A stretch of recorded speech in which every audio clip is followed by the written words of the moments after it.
Опустились теплые июльские сумерки, очень темные, какие бывают только в горном Алтае. За печную трубу добротной деревенской хаты зацепился яркий молодой месяц.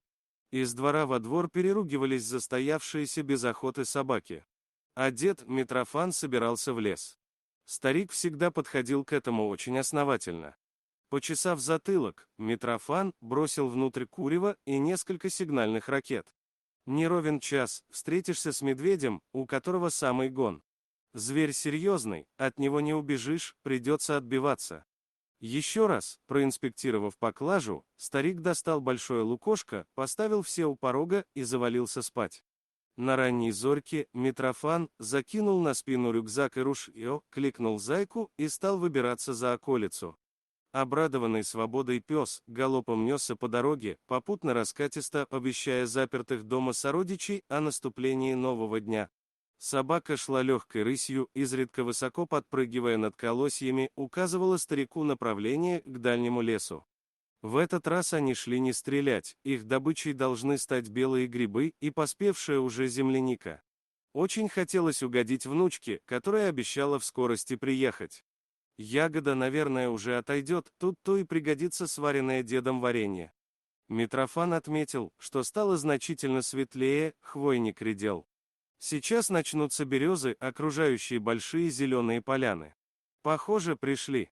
Наполнив до половины корзину ароматной алой ягодой, дед устало разогнулся.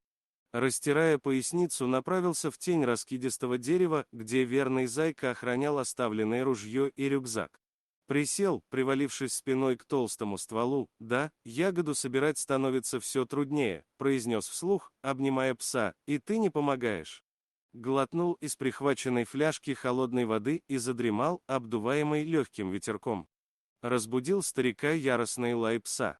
Не понимая, в чем дело, он резко открыл глаза и встретился взглядом с ней. Метрах в 20 от их привала, раскачиваясь на всех четырех лапах, стояла огромная бурая медведица. Собака заливалась злым лаем, а зверь явно собирался атаковать. Оскаленная пасть, вздыбленная холка намерения хищника были предельно ясны. Но что произошло? Медведи не нападают просто так. Мужчина потянулся к ружью.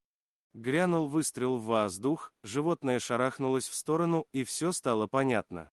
За спиной медведицы на задних лапах стоял небольшой медвежонок, не старше 3 месяцев, машинально отметил дед Митрофан. Метнувшись было за матерью, малыш громко закричал и сел. В траве зловеще зашуршала толстая цепь. «Капкан», — догадался старик, — «нужно убираться, обезумевшая медведица будет убивать всех, кто рядом». Подхватив рюкзак, он стал медленно пятиться назад. В этот момент детеныш еще раз дернулся и вдруг совсем по-человечески горько заплакал.